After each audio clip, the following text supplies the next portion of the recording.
As we look forward to Patriots Day, first and foremost, of course, we never forget the tragedy and the suffering that occurred last year. But we also want to do our part in supporting the resilience that we all have come to know as Boston Strong. And our role at the Boston Athletic Association will be to do what we do, which is mainly putting on athletic events. But that's something done in partnership with 8 cities and towns and with the Commonwealth and with a variety of agencies, some of whom are represented here today. And all of them are devoted to providing and ensuring public safety. It's all of them who provide for the security and public safety that is so important a part of this event every year, this year of course as well.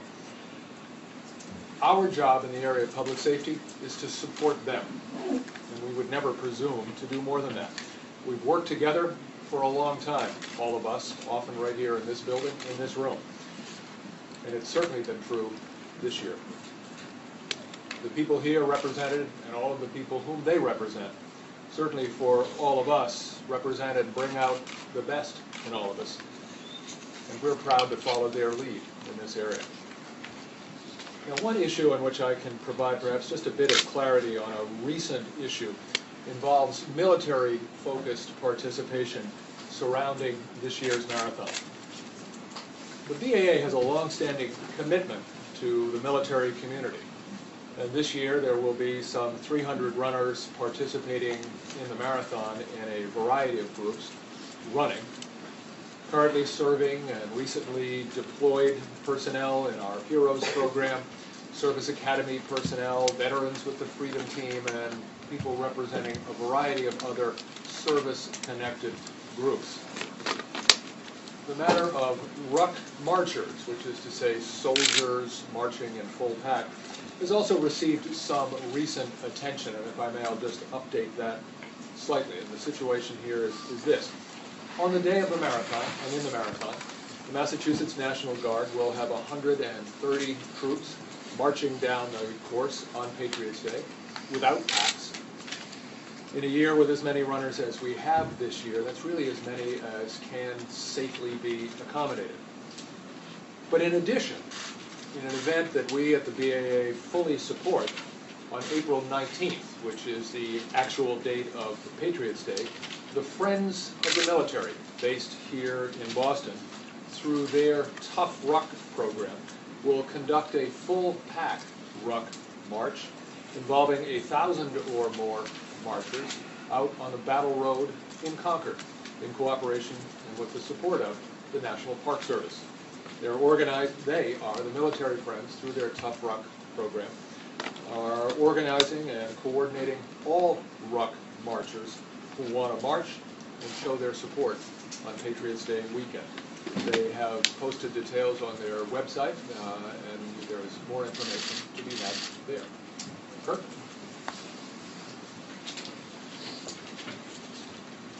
Thank you, Tom.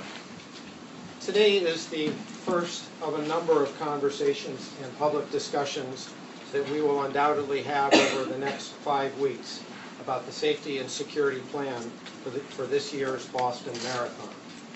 Our plan is comprehensive. It is the product of more than 7 months of work by more than 100 public safety personnel from the 8 cities and towns that support the race and numerous other local, regional, state, and federal law enforcement and public safety officials.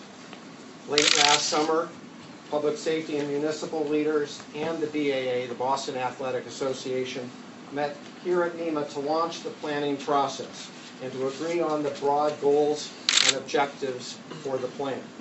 At that meeting, we agreed that their primary goal is to preserve the traditional feel and character of the Boston Marathon. Our safety and security plan accomplishes this goal. 36,000 runners and perhaps more than 1 million spectators, as well as residents and businesses along the course, will once again experience the marathon as a fun, festive, family-oriented day. Our security plan has been informed by what happened last year and our collective evaluation of what worked well, what could have worked better, and the lessons we learned. The plan also reflects the security experiences and best practices of other major events around the country and world. Since last year's marathon, police officers from the Boston Police Department, the State Police, the Transit Police, and others have traveled to other cities and countries to evaluate their plans and systems, and the best practices that they have identified have been incorporated into our plan. Our plan is layered and emphasizes preventing any type of criminal or hostile act at this year's marathon. There are elements of the plan that we are prepared to talk about today, and there are elements of the plan that we will not be talking about, either because they're not finalized or because security would be compromised by talking about those components of the plan. Let me highlight some of the elements of our plan. First, we are enlisting the support of runners and spectators in ensuring that we have a safe event. Foremost, we are asking runners and spectators to remain vigilant and aware of their surroundings. We are promoting the simple slogan, "If you see something, say something." If anyone sees suspicious conduct or suspicious items, they should report it to the closest uniformed law enforcement officer or call 911. The 36,000 official participants in this year's race have already received information on the safety and security rules that apply to them. Foremost, they have been advised that they will not be allowed to run with backpacks or other over-the-shoulder bags, but they will be able to carry fanny packs and fuel belts. And this year, runners will not be taking bags with them from Boston to Hopkinton. These new rules both enhance security and help manage the logistics of a race with 9,000 more runners. We are also asking spectators to follow simple and common sense guidelines. If you are coming to watch the marathon, please do not carry backpacks or over-the-shoulder bags. Please do not carry large coolers or large bulky items. And please do not wear costumes or masks. And if you are going to carry personal items, we ask and urge you to carry them in clear plastic bags. These simple guidelines, if followed, will comfort people, particularly in crowded, dense areas, and will help ensure the safety of the event. In some areas, particularly those that have traditionally drawn the largest crowds, spectators approaching the course may pass through screening checkpoints where people who are carrying backpacks or other bags or bulky items may be asked to open their bags for inspection. These are reasonable security measures. People who are not carrying backpacks or other large or bulky items will simply pass through those screening checkpoints. Again, we urge spectators not to carry these items and to carry smaller items in clear plastic bags. We are also strongly discouraging unauthorized runners from being on the course and attempting to participate in the marathon. This year, with the addition of 9,000 more runners, the course will be at capacity.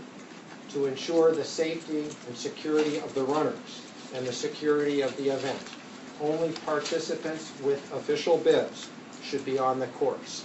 And in no event will anyone be allowed to enter or remain on the course carrying a backpack or over-the-shoulder bag or any large or bulky items. There have been some media reports about the role of military marchers in this year's race. As you've heard from Tom, there will be 130 National Guard soldiers marching as official participants in this year's race. They will wear BAA bibs, they will march on the side of the road in groups of 10 or less, and they will not carry rucksacks. The course can accommodate these 130 soldiers, but with 9,000 more runners this year, the course simply cannot accommodate the 1,000 or more military marchers that have expressed an interest in marching. This year, runners and spectators will see more uniformed officers, police officers along the course, and as they approach the course. And in some areas, the uniformed police officers will be accompanied by bomb-sniffing canines. This year, in addition to the significant increase of uniformed police officers, there will be a much larger deployment of plainclothes officers in all 8 cities and towns, and particularly in those areas that have traditionally drawn the largest crowds. And we have embarked on an ambitious training program to ensure that the plainclothes officers and uniformed officers receive focused training in advance of the marathon on detecting suspicious conduct and suspicious items. We also will significantly increase the number of video surveillance cameras along the course and are greatly enhancing our ability to actively monitor those cameras and use the information from those cameras to respond to any type of suspicious conduct or behavior. As in past years, the National Guard will support the Boston Marathon by deploying approximately 400 soldiers along the course to support local law enforcement, primarily in the areas of traffic and crowd control. This year, those 400 National Guard soldiers will be trained and certified military police officers.